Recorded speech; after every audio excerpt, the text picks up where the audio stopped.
கர்த்தருடைய பரிசுத்த நாமத்துக்கே மகிமை உண்டாவதாக. இன்றைக்கி கூட யாத்திராகமம் 33ஆம் அதிகாரத்தை பார்க்க போகிறோம். இதில் வந்து மோசேயை பார்த்து ஏசப்பா சொல்கிறாங்க, நீயும் எகிப்து தேசத்துலேருந்து வந்த ஜனங்கள் எல்லாரும் என்ன பண்ணுங்க, இந்த இடத்துலேருந்து புறப்பட்டு நான் உங்களுடைய பிதாக்களுக்கு ஆணையிட்ட அந்த தேசத்துக்கு, பாலும் தேனும் ஓடுகிற தேசத்துக்கு நீங்கள் போங்க. நான் உங்களுக்கு முன்னாடி என்ன பண்ண போகிறேன், ஒரு தூதன் அனுப்பி அந்த இடத்துல இருக்கிற சகல விதப்பட்ட ஜனங்கள், கானானியர், மோரியர், ஏத்தியர் அப்படின்னு நிறைய பேர் இருப்பாங்க இல்லையா, அவங்க எல்லாரையும் நான் துரத்தி விடுவேன்.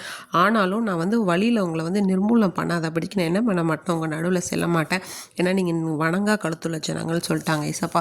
அது இதெல்லாம் கேட்டோன்னா ஜனங்களுக்கு வந்து என்னாச்சு, ரொம்ப துக்கமாயிடுச்சு.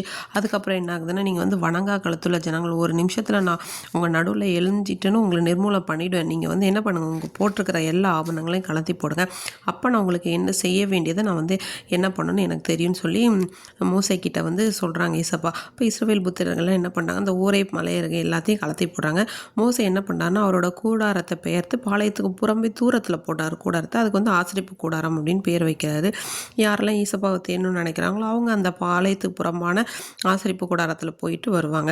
இப்போ மோசே வந்து கூடாரத்துக்கு போகும்போது ஜனங்கள் எல்லாம் ஏஞ்சிருந்து அவங்களோட வாசலில் நின்று பார்க்குறாங்க.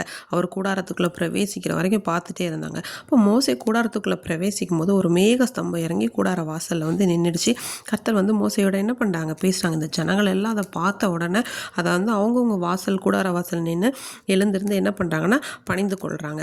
ஒரு ஒரு ஃப்ரெண்டு கிட்ட நம்ம எப்படி பேசுவோம், ரொம்ப மனசு விட்டு ரொம்ப சந்தோஷமாக பேசுவோம்ல, அதே போல் ஒரு ஸ்நேகிதன் கூட பேசுகிற மாதிரி ஏசப்பா வந்து என்ன பண்ணுறாங்க, மோசே கிட்ட பேசுகிறாங்க. அடுத்து வந்து இந்த யோசுவான்னு ஒரு வாலிபர் இருக்கார் இல்லையா, அவர் வந்து என்ன பண்ணுறாருன்னா அந்த ஆசரிப்பு கூடாரத்தை விட்டு என்ன பண்ணுறாங்க, விலகவே இல்லை. அவர் மோசேக்கு பணிவிடக்காரனாக இருந்தார். மோசே வந்து கர்த்தரை நோக்கி சொல்கிறாரு, இந்த ஜனங்களை நீங்கள் அழைத்து கொண்டு போன்னு சொன்னீங்க, ஆனால் என் கூட யார் அனுப்புன்னு நீங்கள் சொல்லலை. நீங்கள் வந்து பேர் சொல்லி அழைத்து அறிந்திருக்கிறேன், அப்போ என்னுடைய கண்களில் கிருபை கிடைச்சதெல்லாம் சொல்லியிருக்கீங்கல்ல ஏசப்பா அப்படி சொல்கிறாங்க. உங்களுடைய கண்களில் இப்போவும் வந்து எனக்கு கிருபை கிடச்சிருக்கு அப்படிங்கிறத நான் தெரிஞ்சுக்கணும்னு விருப்பப்படுறேன்.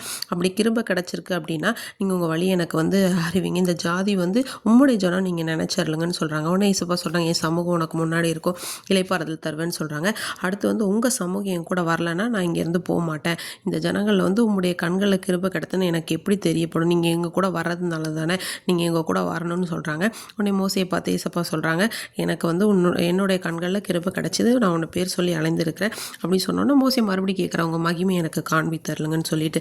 அப்போ வந்து அவர் சொல்கிறேன், என் தயையெல்லாம் உனக்கு முன்பாக நான் கடந்து போக பண்ணி என்னோட நாமத்தை நான் வந்து கூடுவேன். எவன் மேலே கிருபையாக இருக்க சித்தமாக இருப்பேனோ அவன் மேலே கிருபையாக இருப்பேன், இரக்கமாக இருக்க சித்தமாக இருப்பேனோ இரக்கமாக இருப்பேன் அப்படிலாம் சொல்கிறாங்க.